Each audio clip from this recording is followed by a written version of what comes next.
لماذا تدرسين اللغة العربية? لماذا, I said to her, لماذا تدرسين, right? Because I'm talking to a woman. So I have to say تدرسين. Right? Or if I say يا حبيبة لماذا تدرسين اللغة العربية? Or I say to both of them لماذا تدرسان? See, that's the for the dual. So the dual always uses the ta. Right? So the dual is always the ta. Also, you should add tadrusan. No, we don't do nothing else to the verb other than You didn't use look. You didn't use the tag. Tadrusani, same. Okay. It's the same. It's not, we don't distinguish like the past tense. We distinguish. Because he's talking to y'all, so y'all know he's talking about. Exactly. That's the purpose of the ta in the beginning of the verb. Okay. Okay. I'm saying this because we get ready to do this drill next. I'm doing the drill now, but you're gonna do it. Right? All right. Or we may say, "Ya Muslimun, Ya Muslimun, Ya Jama." Who am I referring to? Ya Jama. All of us. All of you. لماذا تدرسون اللغة العربية? You hear how the verb, right? تدرسون. Look, I don't give a. I mean, it's still doing his job. It's still doing his job. It's still in there. Conjugating a verb don't mean nothing if only you can do it from a chart. Yeah. You understand? That's why we have to transition to learn how to conversate. It's meaningless if all you can do is conjugate a verb because you're looking at it on a piece of paper, or you thinking about it from your cheat sheet. Right? Yeah. That's, if you know how to conjugate, you got to get it up in here so you can begin to think. Say what you want to say. And if you stumble, you stumble. Get up and wipe the dirt off and get back on it. And try again. Ride that camel again. ركبنا الجمل عندما كنا في مصر. ركبنا الجمل عندما كنا في مصر. Y'all were riding camels in Egypt. We rode a camel في مصر. He got off and walked. He said it was too much. This is too much. She's going around, people help me, help me. I'm trying to get off the camera, he's not saying nothing. And he trying to make like he didn't want to get off, so I had to be the one. You go first. We went around a group of people, she said, help me, help me. And then looking at us. Oh, boy. American. Oh, boy, yep. American, yeah. All right. Okay, all right. So, no, seriously. Conjugated don't mean nothing if you don't practice using it in reality, realistic.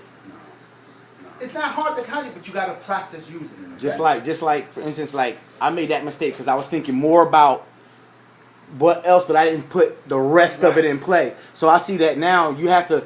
It's really this is one of the reasons I think that they were saying that the children that study the Quran and the grammar at childhood, they're much more intelligent, because I had to think of not only what I was saying and the rules that apply to that, I had to also think of the rules of sentence structure, which I blew, of course, but You'll be prepared for next time. oh, believe that. Yep, all right? Okay, so. Inshallah. So, everybody heard. Look.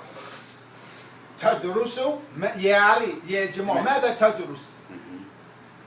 يا عقيلة ماذا تدرسان؟ ماذا تدرسين؟ أو يا علي وجماعة ماذا تدرسان؟ They hear see the verbs. Right? ماذا تدرسون?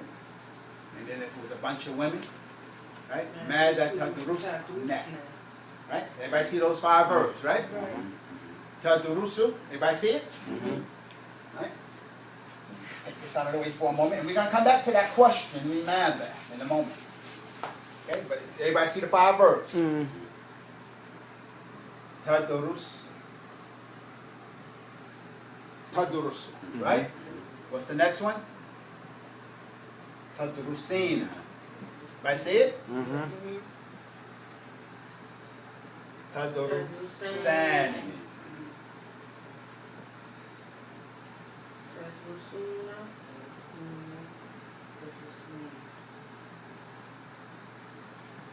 Right? And then Tadrusna. tadrus. Tadrus.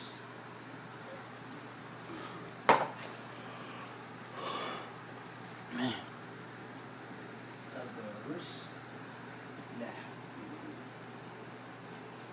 These are the verbs of mukhata. Right? Right? Mm-hmm. Second person. Right? So, Ya Ali, ماذا تدرس? يا جمال ماذا تدرس؟ يا عقيلة ماذا تدرسين؟ يا حبيبة ماذا تدرسين؟ يا علي وجمال ماذا تدرسان؟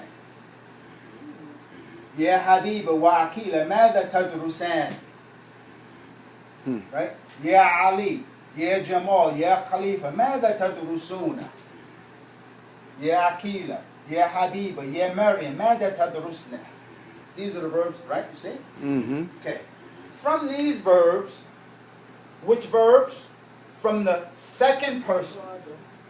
From these verbs, these are just examples. From this verb, we then migrate to our imperative. Mm-hmm. Fil amr, the command verb. Okay, the command verb. It only comes when you're talking to someone. Like now, yeah Ali, yeah Jamal, yeah Akila, right? You're talking to someone, or you're talking to two people, irrespective of gender, or you're talking to a group, right? Yeah Ali, yeah Jamal, yeah Khalifa, or you're talking to a group, feminine group, yeah Habiba, yeah Akila, yeah Maryam. Okay, that's right. Okay, all right. So these are the general guidelines for your imperative verb. So you know now that the imperative verb meaning is one of these either. Look, what pronouns go with these? Anta, anti, antuma, antum, antuna. And those are the pronouns that go with it. That's it. Okay? And if we spoke in the terms of mukhata, same thing, right? Mukhata, mukhataba, mukhataban, or mukhatabatan, mukhatabun, mukhatabat. Right? Because it's the person you're speaking to. Your imperative is on that, you speaking to the person. Like I'm talking to Jamal. I'm talking to Ali. I'm talking to you, sis. I'm talking to you. That's your imperative is coming from that notion. From that verb. Okay? So, it doesn't matter what the verb is. Okay? So, the general guidelines is first, you remove your prefix marker. In this case, it's the letter ta. Okay? You're going to remove that. And you're going to replace it with hamzatul wasl. Okay? But it's a condition. Once you take away your prefix mark, if that letter is sukoon, you need hamzatul wasl. It's not. If you take off the prefix marker, right? So if we take off the prefix marker, we have del, ra, sin. Okay? If we take off the prefix marker, I know I need hamzatul wasl now. Right? We need hamzatul wasl. Okay? All right? That's hamzatul wasl. And then the verb is mabni ala sukun. Okay? And there's only two ways to read this now. We either going to read with a dhamma. How do you know to read with a dhamma? When the middle vowel is a dhamma. So because of that, we read with a dhamma. Oh, udrus. Udrus. Yeah. Or you read with a kesra, and that's if the vowel is anything other than a dhamma. Oh, yeah, There's that's only right. two ways to read an imperative verb. Yeah. There's only two ways to read, and this is for Form 1. Form 1. Okay? We're going to talk about the other forms in a moment, but right now we're talking about Form 1. Okay? Okay? So, tadrus becomes udrus. Tadrusina becomes what? Udrusi. Udrusi. Right? Because here, remember, the noon is for Arab, so we got to we remove the noon. Remove the noon. And what's left? Udrusi. Right? If it's tadrusani, look, we're going to take off the ta, right? With me? And then we're going to also take off the noon. So what do we have now for the imperative? Udrusa. Udrusa. Okay? Tadrusun, what's the imperative? Udrus. Udrusu. Udrusu.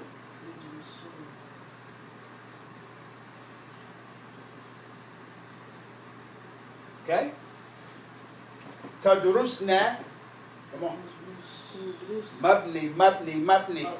Udrusna. Bring the thing, same thing over. Udrusna. Udrusna.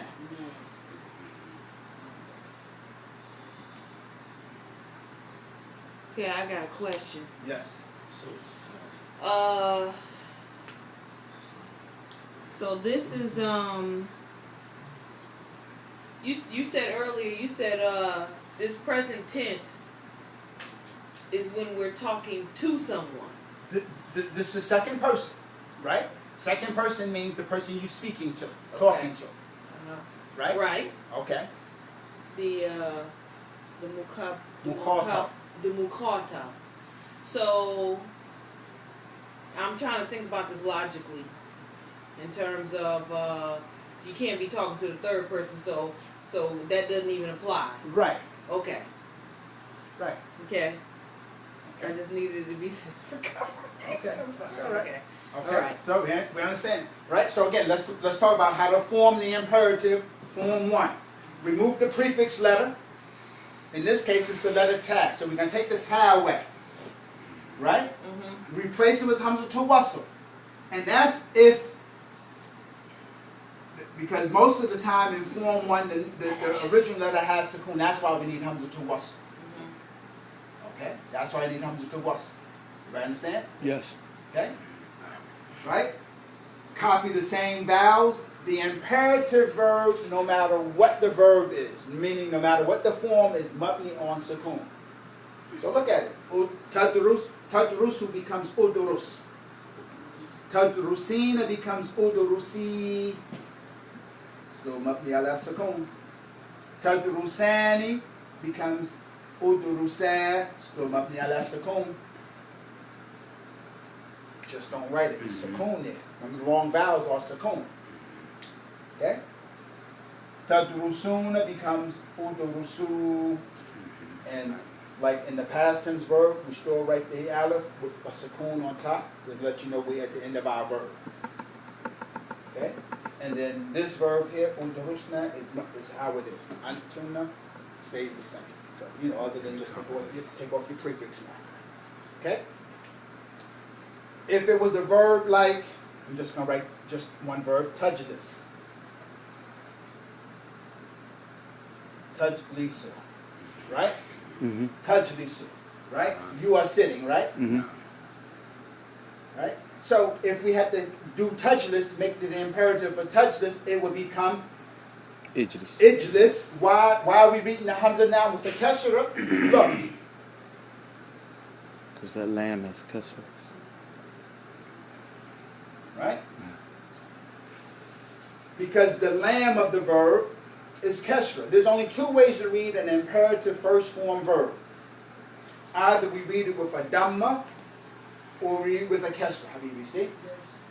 And what determines it? If it's a dhamma, you read with dhamma. If the vowel takes a dhamma, you read with a dhamma. If it's anything other than dhamma, you read with a kesra. Okay? So it becomes ijlis, ijlisi, ijlisa, ijlisu, ijlisna. See it's just like it? Go back over it. Yeah, just well, not just. Go the whole thing. That the vowel part Okay. about Now to the wasl. I'm good on that because I know that the hamza tawassul replaces. Okay, but how do we read the hamza to hamza? Oh yeah. I'm sorry. How Okay. do we read it? Yeah. Look here. Uh-huh. The vowel here is dhamma. Yep. Okay, we'll make it very simple. When the middle vowel, because again, that's why we say the imperative comes from this verb. Mm-hmm. So this verb here, and you only know that when you consult a dictionary, it tells you what vowel to put here. Right. So you Right? know We have automatically. 3 choices. Either going to be a dhamma, be a father to all